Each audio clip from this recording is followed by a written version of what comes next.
Phone किया, बिटिया को राहत मिली, तो मुझे तो तसल्ली हो गई।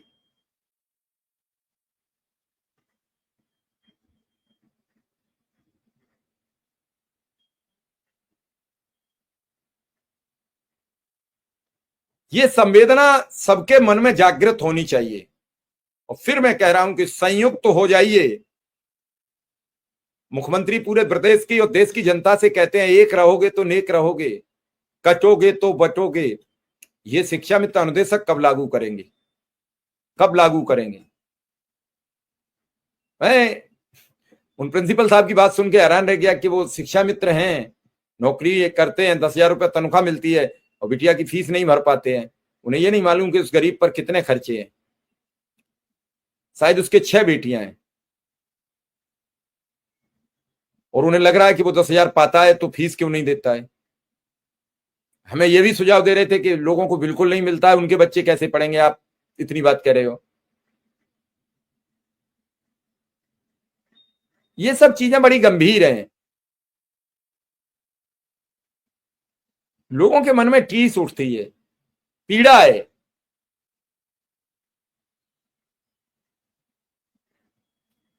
एक दूसरे की मदद करने की मानवीय संवेदना अगर हम जागृत कर लेंगे तो निश्चित रूप से हमारे साथ साथ सबका भला होता चला जाएगा।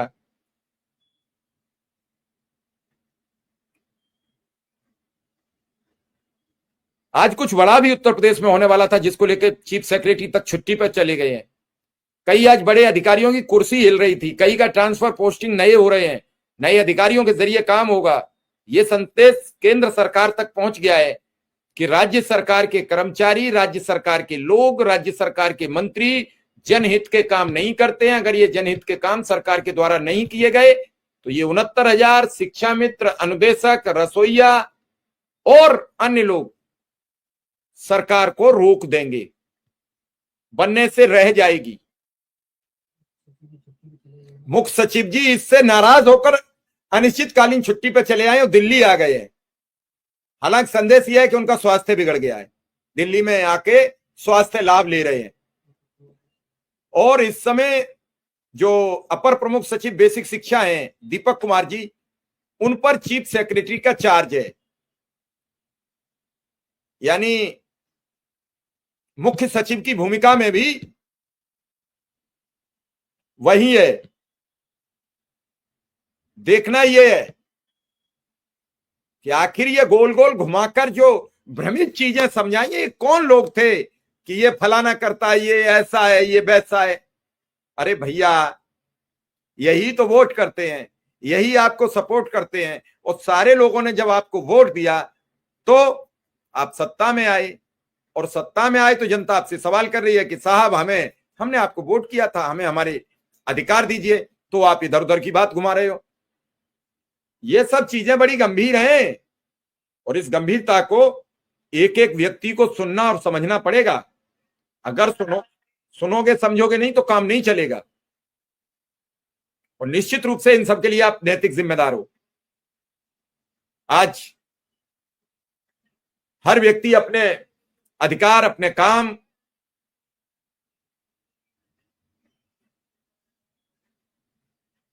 ये सब चीजें समझनी पड़ेंगी।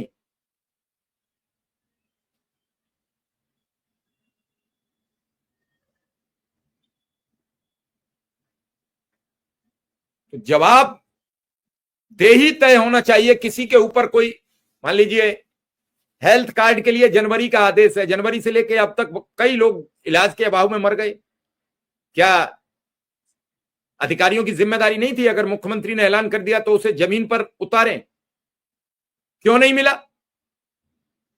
ट्रांसफर की बात जनवरी में तय हो गई, आर्डर हुआ, इतिहास बता दिया, भूगोल बता दिया, क्या उसका हुआ? इतिहास और भूगोल और संस्कृति का, ये सब चीजें जमीन पर उतरें, एक आर्डर करो, उस आर्डर की कंप्लायंस कराओ, फिर मान के चलो कि लोग आप पर भरोसा करेंगे। लोगों को लगेगा हमें एक अच्छी सरकार मिली है और हम एक अच्छी सरकार के साथ काम कर रहे हैं, हमारे हित की सरकार है, हमारे लिए काम कर रही है। ये बच्चे आज बैठे हैं वो हमारे सभा आपके परिवार के हैं। ये बच्चे आज जो मैं आपको बता रहा हूं कि बेसिक शिक्षा मंत्री के बाद आज डिप्टी सीएम केशव मौर्य का आवास घेरा है, और इस आवास घेरने के पीछे कई चीजें हैं।